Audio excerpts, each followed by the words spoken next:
All right, ladies and gentlemen, we did get the bullish rally after the Fed. Like I had initially thought, about $14 higher right now than the low we seen earlier in the day. And I'm sure your portfolios are looking a little bit better after this rally. I know mine personally is as well. The S&P is up almost 3% heading into the close today, and it would not surprise me to see the S&P close at about that 430 level. Now, what exactly happened? What did the Fed say that started to cause this rally? Because it was a very violent move once the Fed report did come out. This whole 30-minute period right here before the Fed press conference was up, it was down, it was up, it was down. I think the S&P was up 1%, went negative 0.5%, and now we're getting this major rally. Now, what caused this rally? First things first, the main thing that caused this rally was that the markets were pricing in with about a 40% chance that we would get a 75 basis point rate hike today. And we've been expecting, 30 to 40% chance of getting that at the next couple of meetings. Now, Jerome Powell was straight up asked, if inflation does not go down, are we going to get a 0.75% rate hike at the next meetings? He said, the Fed committee is not even thinking about that is not even on the table, that they would just consistently do 50 basis point rate hikes. And he said that 50 basis point rate hikes for the next two meetings are on the table. So he kind of upset the markets in a good way, saying that 75 basis points was not really on the table. Fed Jerome Powell also pushed back on the odds of a recession. All questions that he was basically asked about a recession, he had something positive to say about the economy. Like with the 1.4% negative quarter one GDP print, he essentially blamed that on the volatile sectors of the GDP report, which is your net exports as well as your excess inventory report. So he's saying that is not likely to be a lasting issue that will affect GDP. So that was seen as a very, very positive thing.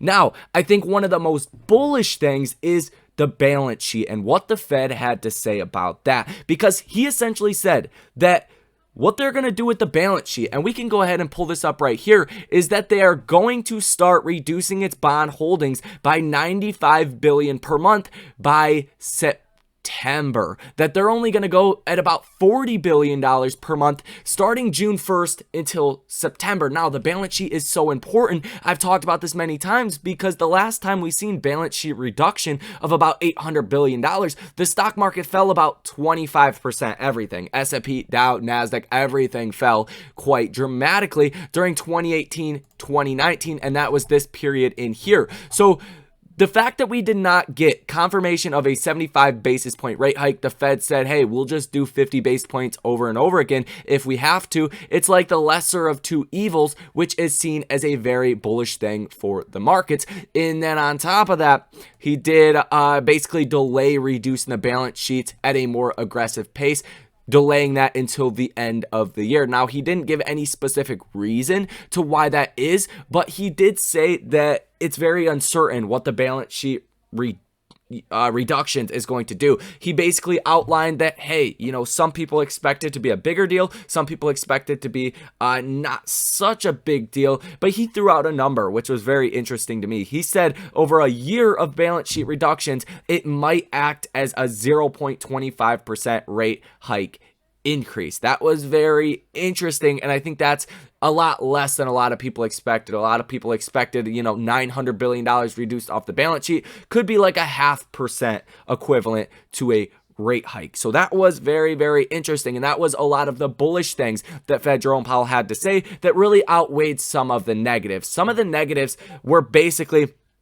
he was asked about Paul Volcker. He was the Fed chair during 1970s, got 19% inflation down by raising the federal funds rate to 20%. He was asked, does he have the courage to actually do that if he needs to? And he said, yes, if that is something we need to do, then we will do it. That they're not going to hesitate to do that if That's what the economy needs. Jerome Powell also identified the fact that the Fed cannot control a lot of the supply side issues. They can control the demand side issues, the excess demand. But as far as supply, it's really going to come down to the war in Ukraine, as well as the situation over in China with the lockdown. So those were really pretty bearish things. They actually outlined China as a potential risk for higher CPI readings throughout the next couple of months, but essentially saying, hey, there's nothing we can do for that. So that was really, the big negatives, the big scary things the markets were kind of holding on to until Fed Jerome Powell did come out at 2:30 and kind of reiterated exactly what they mean. And he was very stern with there's not really a chance of a recession. Now, something that I thought was very interesting as well is that Fed Jerome Powell said there's a really good chance of a soft landing, and then he changed it to a soft-ish landing. A soft landing would be like, hey, we get inflation under control, stock market does not drop 35%, there's no recession. That's a soft landing. If he says soft-ish, that could be, kind of hinting towards a small recession, or the stock market might come down in an even more dramatic way. But overall, the good definitely outweighed the bad, and what I highlighted in yesterday's video was very important because we had seen this coming due to a couple factors, but everybody was bearish heading into this Fed meeting. There was about a 2-to-1 put to call ratio. So for every one call, there was about 2 puts. So the market makers have been shorting the S&P, have been shorting these individual stocks basically into the ground as more puts have come onto the option chain. Once you get any bullish news, really for that matter, and the markets go up, the market makers can de-hedge their short positions to oblige for your put contracts and thus make the stock market go up in a very dramatic way. So that was all seen as very, very bullish. Now let's get into AMC. Now, as far as AMC is concerned, AMC was up 1.23% here in regular trading, down 2 cents or 0.13% here in after hours. But I will point out the last Fed meeting did ignite a major rally, so it would not surprise me to see AMC go through another rally. I don't know if it'll be as hard because the overall economy and what the Fed said about China is definitely going to weigh on things in general, but I do expect another rally from here based off of the same exact concept. The put to call ratio very, very high for AMC. For a lot of the stocks that we own, they're the most shorted stocks in the market, so that's going to definitely play a big role to a lot of the de-hedging that potentially we should see in theory, and we should see a rally based off of that. We've also been holding up very well at that $15 level, only coming down intraday and never closing under $15 per share. So that is certainly a bullish thing in my personal opinion. And even heading into this Fed meeting, we were lower than where we were during the last Fed meeting when AMC stock did hit $13 per share at the low, and we've been hanging out at 15. It's a huge sign. It's just massive that we held up at $15 per share, and I think we're going to see a really, really good rally here over the next coming days. A lot of our stocks that we own probably going to see a quite substantial rally. S&P not moving around all too much here in after hours. We'll see what the the pre-market is, what the futures look like after this move today, but I would imagine we go up another 2 or 3% tomorrow.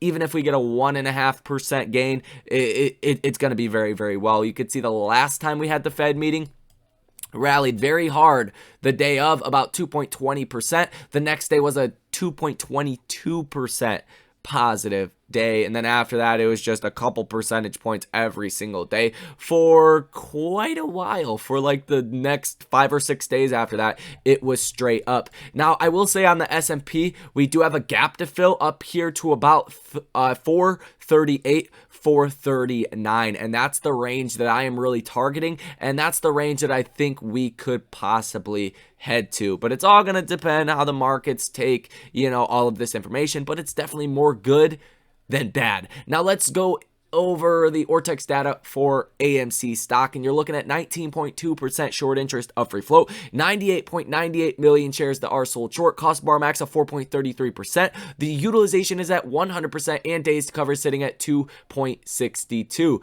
The option activity for the day, you've seen 8 orders totaling $934.76 thousand, positive order value of 29%. Like I said, with all of this put activity, if AMC and the markets in general can catch a bid to the upside, then you're likely to see a lot of de-hedging, and that should, in theory, push us a lot higher in AMC as well as the broad markets. We were almost historically bearish heading into the Fed. So pretty interesting there. Now, as far as the Untitled Tracker data, let's go ahead and refresh this page. We can see for the end of this week for AMC stock, only 10,625 calls that are in the money, 124,000 calls that are out of the money. I do want you guys to pay attention though, 35,000 puts that are in the money, 42,000 puts that are out of the money. So potentially 3.5 million shares worth of puts could run from into the money, out of the money. That's going to fuel a lot of that de-hedging, that move to the upside. And same thing with the in the money puts. It's extremely low. There's more than 12x the amount of puts or calls that are out of the money comparatively to in the money. So there is a lot of fuel on this fire. The kerosene is poured on the fire, for an analogy here, and we're just waiting for a little spark to really send things home, and I do strongly believe that's exactly what we are going to get. Now let's go ahead and pull up the max pain, and this is a good example why I said that the markets are going to go crazy this week, because it was going to move either way. Up or down 2 to 3% is exactly what I had been expecting. But the max pain for AMC stock by the end of this week is $16.50 per share. As far as where that would put us on the stock, I mean, that would be a decent move to the upside. That would put us about right here, about to the level we were just at April 26th. So it would give us back about a week's worth of losses that we have seen, and that's not too far out of the picture in my personal opinion. That seems pretty reasonable, if not coming up and retesting the 50-day moving average. So that is going to be all for this video. Hit the like button, subscribe to the channel. That is what you guys need to know. If you find value, like I said, subscribe to the channel. We will be live in between 10 and 11 p.m. Eastern Standard Time tonight, ready to go over all of this information. So you guys enjoy the rest of your day, and I will see you in the next one.